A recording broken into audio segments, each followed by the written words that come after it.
prejudices. The members of the board determined that recessive genes should be purged from the genome, so anyone who strongly depicted them was automatically rejected.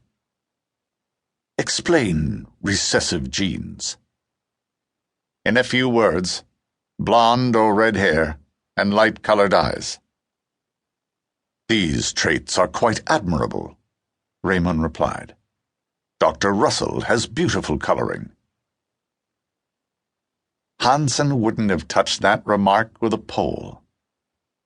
He was aware that Rhemun had a soft spot for Russell, which had caused some problems between him and the former commander of the Morcai before Rhemun and Russell bonded.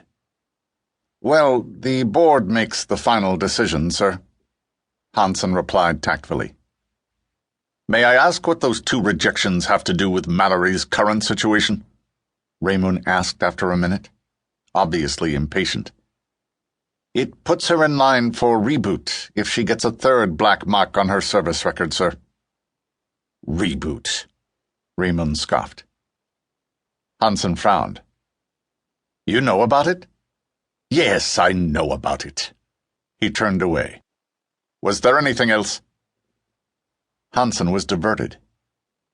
He hadn't realized that anyone outside the Terravagan Medical Corps knew the painful, horrible truth of that process. May I ask how the commander knows of it? He persisted. I was involved in a case where it was invoked. I will speak no more of it. Yes, sir. Rhemun's eyes were dark with anger. You humans protect your worst specimens in a manner that is repulsive to me. Sir? Rhemun waved a hand. Dismissed. But, sir, about Dr. Mallory. Rhemun just looked at him. The look was enough.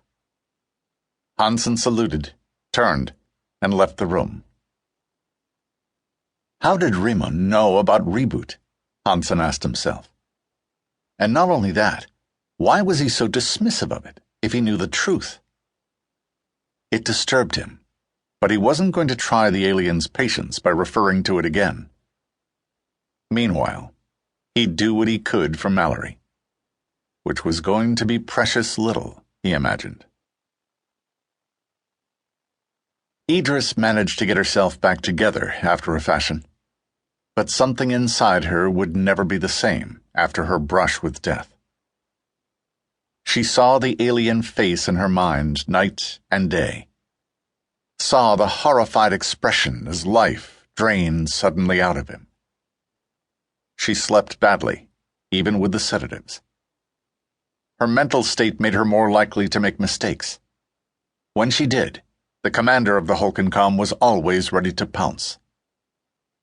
You have marked the wrong status on 2 of my crew, he growled at her when she'd presented him with the latest casualty list after a brief skirmish with renegade Rojux on an asteroid colony world. Edris looked at the pad and winced. I'm sorry, sir, she said formally, still standing at attention. It won't happen again.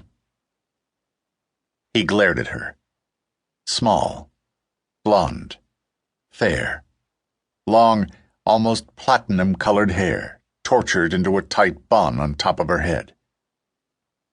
For one split second he wondered what it would look like loosened, and hated himself even for the thought. She was the image of a nightmare figure from his past, from a tragedy that he could never speak of to the humans aboard this ship. But it gave him reason to hate them, especially this one. She swallowed. His hatred was almost palpable. She felt sick to her stomach. She didn't know what she'd done to create such antagonism. Well, she did snap back at him when he was at his worst, but that didn't really seem provocation enough for the anger he directed at her. Hansen tells me that you aren't adjusting well after your incident, he said after a minute. He lifted his chin, and a cold little smile touched his chiseled mouth. I suggested that a change of military assignments might be applicable. She went pale.